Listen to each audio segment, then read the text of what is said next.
वेदों में 99% कचरा है, क्योंकि यही प्रतिशत है समाज में गधों का और समझदारों का। इसमें कोई कर भी क्या सकता है। दोस्तों, अगर आपने रजनीश ओसो जी के प्रवचन सुने होंगे तो आपने बहुत सारी चीज़ों को नोटिस भी किया होगा। वो सभी धर्मों के बारे में बोलते हैं। आइए आपको हम वीडियो क्लिप सुनवाते हैं जिसमें उन्होंने वेदों के बारे में बोला और लगभग जितने भी धर्म, चाहे वो मुस्लिम हो, चाहे वो जैन हो, चाहे वो ईसाई हो, चाहे वो कोई यहूदी हो, कोई भी धर्म हो, सभी धर्मों के शास्त्रों के बारे में वो अपनी तरफ से अपनी व्याख्या आपके सामने प्रस्तुत करते हैं। ऐसे ही उन्होंने वेदों के बारे में कहा। वेदों के बारे में उन्होंने ये कहा कि 99% कचरा भरा हुआ है वेदों में। आइए आपको हम सुनवाते हैं उनका प्रवचन, सुनिए। वेदों में 99% कचरा है, क्योंकि यही प्रतिशत है समाज में गधों का और समझदारों का। इसमें कोई कर भी क्या सकता है। वेद तो केवल प्रतिफलन है, दर्पण।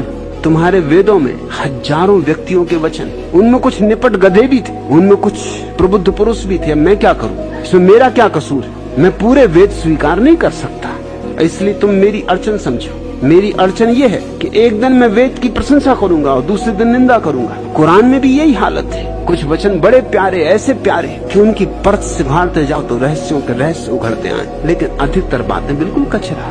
तब मैं निसंकोच उनकी निंदा करूंगा और कहूंगा इनको होली में जला दो। अब मैं क्या करूं। मुसलमान नाराज हो तो हो, हिंदू नाराज हो तो हो, जैन नाराज हो तो हो, इनकी नाराजगी देखूं या जो सत्य उसे वैसा ही कह दूं जैसा है। निश्चित ही मैं कभी शास्त्रों का समर्थन करता हूं, कभी उनकी होली जलाने की बात करता हूं। मेरा उत्तरदायित्व सत्य के प्रति है, किसी शास्त्र का मैं गुलाम नहीं हूं। इसलिए मैं लाओ त्सु के शास्त्रों पर बोला हूं, बुद्धों के शास्त्रों पर बोला हूं, जैनों के शास्त्रों पर बोला हूं, हिंदुओं के शास्त्रों पर बोला हूं, मुसलमानों के शास्त्रों पर बोला हूं, यहूदियों के शास्त्रों पर बोला हूं, सिखों के शास्त्रों पर बोला हूं, ईसाइयों के शास्त्रों पर बोला हूं, सारे धर्मों पर बोला हूं। इसीलिए ताकि तुमसे मैं कह सकूं कि सभी धर्मों में हीरे मौजूद है और सभी धर्मों में कचरा भी मौजूद है। कचरे से सावधान, और हीरा जहां भी मिले अपना है, और कचरा कहीं भी हो अपने ही शास्त्र में क्यों ना हो, जला देने योग्य। इस प्रवचन को सुना और आपके मन में अब विचार आ रहे होंगे, तरह तरह के विचार आ रहे होंगे कि इन्होंने जो कहा यह हो सकता है गलत हो या हो सकता है सही हो। ये सब समझने वाली बात है। उन्होंने इन सबसे अच्छी बात इसमें ये कही कि जो उसमें अच्छी चीज़ें हैं उसे हमें ग्रहण करना है, जो हमारे काम की चीज़ नहीं उसे ग्रहण नहीं करना है।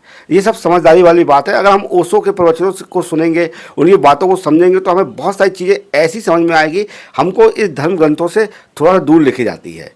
हमें हमारे विचारों को परिवर्तन करती है, हमारे विचारों में एक अलग ही ऊर्जा भर देती है। ओशो के प्रवचन अगर आप सुनते हैं तो अगर आप कथावाचकों को सुनते हैं और कथावाचकों के मत को सुनते हैं तो आपको बहुत सारी चीज़ें डाउट पैदा होगी। वो जितने भी कथावाचक हैं वो अपने हिसाब से अपनी जो भी धार्मिक ग्रंथों में जो कथा कहानियाँ लिखी होती है वो अपने हिसाब से प्रस्तुत करते हैं। वो व्यास पीठ की गद्दी में बैठ जाते हैं और वहीं पर वो कथाओं का वर्णन करते हैं, कथा को अपने अनुसार तोड़ मटोड़ कर वो बताते हैं, रहती उसी से संबंधित रहती है। लेकिन जो कथा बताने तरीका रहता है वो उनका अलग रहता है। लेकिन अगर उसके पीछे की सच्चाई देखें, अगर वो वेदों से निकाल के और वैसे ही एग्जैक्ट बताएं तो दोस्तों स्वाभाविक सी बात है कि बहुत कम लोग होंगे इन सब चीज़ों को अच्छे से ग्रहण कर सकें। इसके वजह से आपका क्या कहना है हमें कमेंट बॉक्स में जरूर लिख के बताइएगा।